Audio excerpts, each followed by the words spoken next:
I never imagined my life would take such a drastic turn, from blissful happiness to heart-wrenching deceit. My name is Tina, and my life revolved around my husband Sam and his sister Kathy. We were like an inseparable trio, and I considered Kathy my best friend. I am so fortunate to be in a relationship with my husband and to have a long lasting bond with his sister. She is my best friend. From the moment that my husband introduced me to his family way back when we were still dating, Kathy and I instantly clicked. It's like we were long lost sisters. We had the same humor, style, favorite foods, music taste, passion, and career path. We were like soul sisters, and we knew that we were meant to cross paths. Sam would sometimes joke about us being the real soulmates, and we would agree to that statement. I loved being around her, especially in terms of food hangouts and travels. Because of our friendship, I instantly became comfortable and felt welcomed by their family. Aside from having a fun and exciting sister, Sam also has two loving parents that do love and appreciate me. They accepted me wholeheartedly and they even treated me as their own back when we were still dating.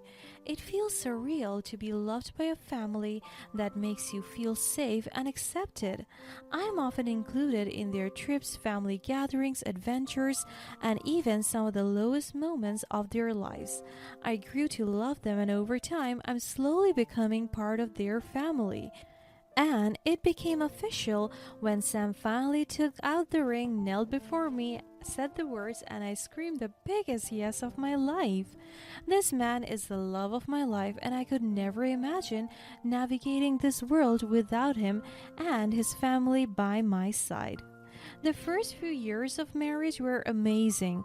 We decided not to have children yet because we wanted to focus on ourselves first. We traveled, worked on our careers, managed side hustles, invested, grew our income, and made lots and lots of memories together. But lately, my husband has grown cold towards me.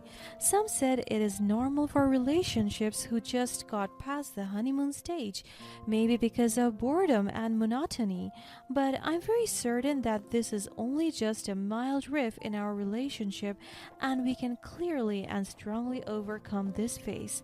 And I'm very much certain because Kathy is with me. She keeps on reminding and advising me that everything will be alright and my husband will soon bring back his loving treatment towards me. I had an idea in mind that I think will solve Sam and my conflict.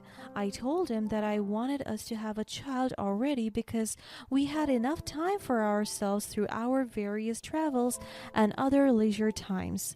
We are also financially capable already and there is no need to worry. And I was so shocked by his reaction because he was so angry that he almost hit me. Baby, I'm not yet ready. We planned this already. We need 3 years to think about it. Are you dumb? I'm completely taken aback by his sudden rise of voice, but I tried to calm him out by talking to him softly. I went close to him and placed my hands on his shoulders. Babe, I'm so sorry. I just feel like our relationship is drifting apart and I just wanted us to be closer again, and I think having a baby will help us. He shrugged off my hands and looked at me angrily.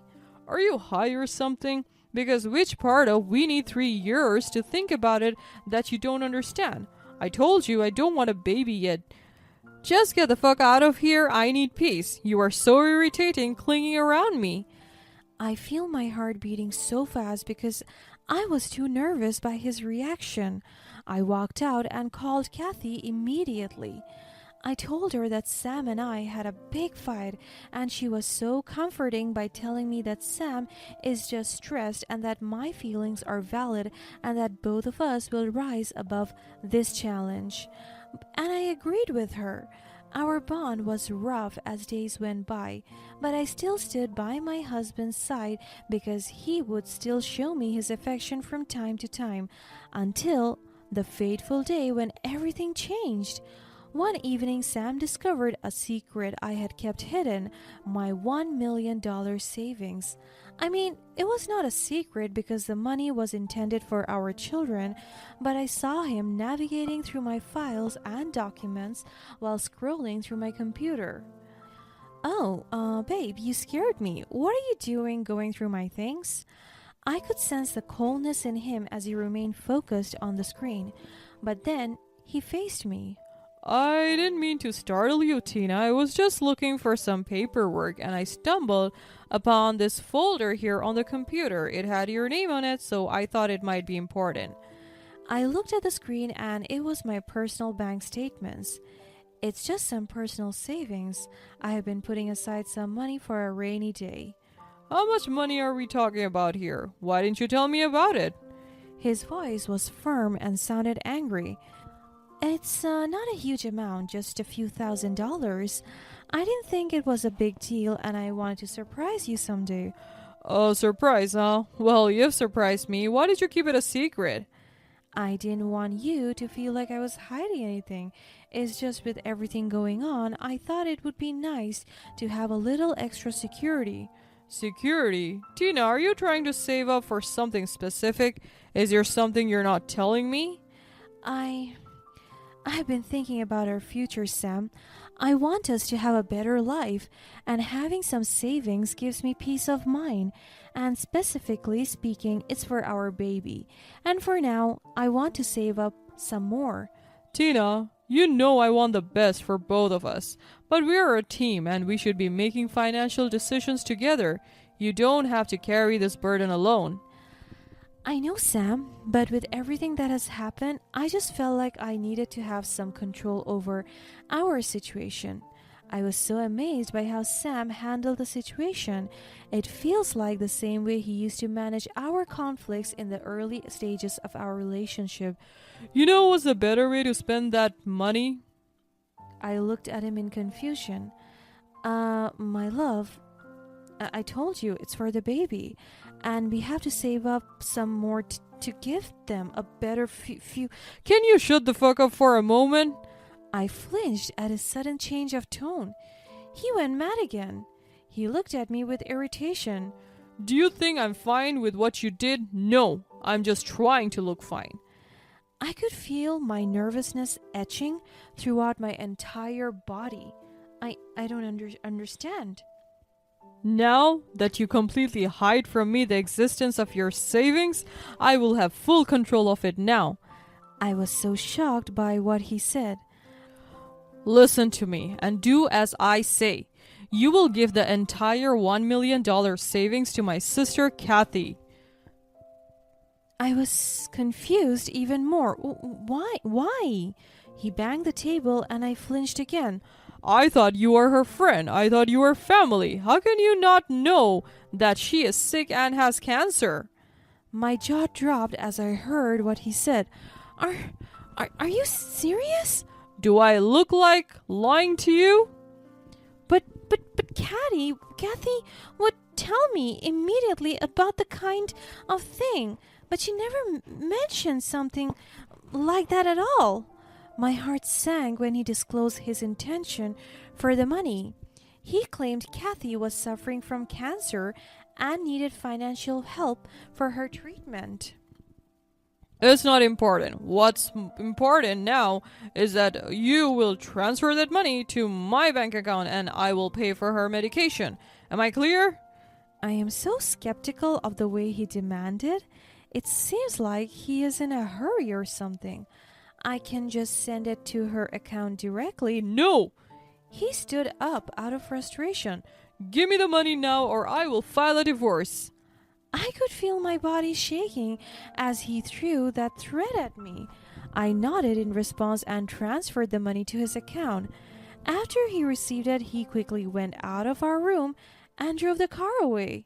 I was left there clueless and confused.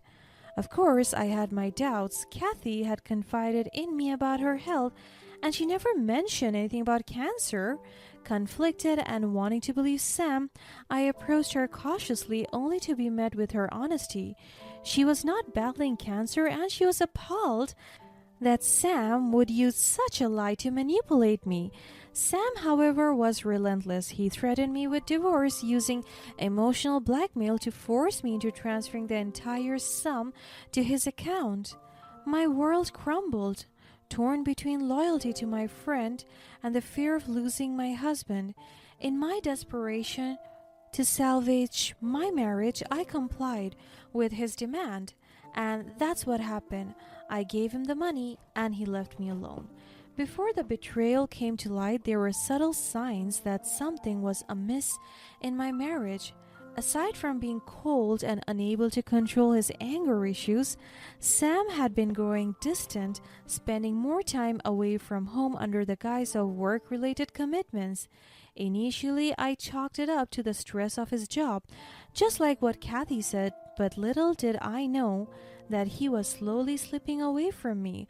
Unbeknownst to me, Sam had rekindled a connection with an old childhood friend, Lisa, whom he had lost touch with for years.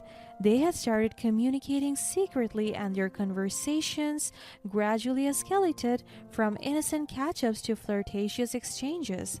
Sam, feeling neglected in our relationship due to my trust and focus on Kathy, sought comfort and validation from Lisa. Their affair had been going on for months before Kathy discovered their betrayal. I was so blessed to have Kathy in my life because she told me everything that she knew. She had seen them together on multiple occasions, capturing enough evidence to shatter my world into pieces. She wrestled with the decision to tell me, hoping that she could protect me from the pain. But in the end, she couldn't bear witnessing my life crumble any further, and Kathy told me that she gathered evidence. She showed me a photo of them kissing, holding hands, and there was even a voice recording she took during one of their family gatherings when Sam was talking to her on the phone at the restroom. She was quick to record it and keep it as evidence. As I discovered the truth, my world collapsed around me. The love and trust I had placed in my husband were shattered, replaced with a mix of anger and heartache. I felt humiliated, not only because of his affair, but also because he had manipulated me into giving away my savings under pretenses. It was then that I knew my revenge needed to be more than just reclaiming my money and cutting them off from my life. I wanted to make them taste the bitterness of their betrayal, to expose their hypocrisy and deceit for the world to see. With Kathy's help, I devised a plan that would not only expose their affair but also leave them both humiliated and regretful of their actions. We decided to stage a gathering inviting all of our mutual friends and family, including Lisa, under the pretext of a reconciliation party. Little did they know that this was our stage for justice. As the night unfolded, Sam and Lisa seemed oblivious to the impending storm. Kathy and I bided our time, waiting for the opportune moment. When the atmosphere was right, we revealed everything. I stood tall, my voice unwavering as I recounted the lies and emotional manipulation I endured at the hands of my cheating husband. I played the recording of their deceitful conversations, exposing every detail of their affair for everyone to hear. Shocked gasps filled the room as their secret world crumbled before them. Sam's face flushed with shame, and Lisa's tears only deepened the humiliation. In that moment, I reclaimed my power and self-respect, while Sam and Lisa cowered in embarrassment. They had never expected me to take such a bold stance, and their remorse was evident in their faces. But my revenge didn't end there. I had one last surprise in store for them. I presented undeniable evidence of their affair to their workplaces, leaving them both with a tarnished reputation they could never escape. The consequences of their actions were no longer confined to our personal lives. They now had to face the repercussions in their professional spheres as well. As the night came to an end, I saw the once confident Sam and Lisa reduced to shadows of their former selves. The people they had once deceived now looked at them with disgust and disappointment. They had lost not only their lovers, but also the respect of those around them. Babe, please, I'm so sorry. I was also a victim. A victim? You hurt me. You changed. You are not the Sam that I used to know. You're not my husband. He knelt and pleaded for his life. Please, forgive me. I just wanted a little more thrill and Lisa gave me that. But you're the one I love. Forgive me. You're an asshole. You deserve this humiliation, both of you. I will never regret exposing all your lies and manipulations. Walking away from that gathering, I felt a mix of emotions. The pain of betrayal still lingered, but it was mingled with a sense of triumph and vindication. I had turned the tables on them, transforming my humiliation into a powerful statement of strength. From that day on, I focused on healing and rebuilding my life.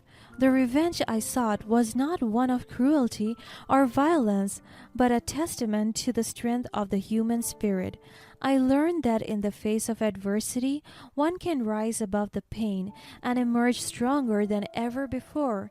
And as for Sam and Lisa, they were left to grapple with the consequences of their actions, forever haunted by the memory of the night they were exposed for the deceitful individuals they truly were. In the aftermath of that tumultuous night, life took on a different hue for me. The pain of the betrayal lingered, but with each passing day, I found myself growing stronger and more resilient. The support of my true friends and family proved invaluable, helping me navigate the emotional roller coaster of healing. As I severed all ties with Sam and Lisa, I focused on reclaiming my life and rediscovering my worth. I sought professional counseling to process the trauma of the betrayal and to build my self-esteem. Slowly but surely, I began to see that I was not defined by the actions of others. My value as a person went far beyond the betrayal I had experienced. As the divorce proceedings progressed, I ensured that I protected myself and my assets.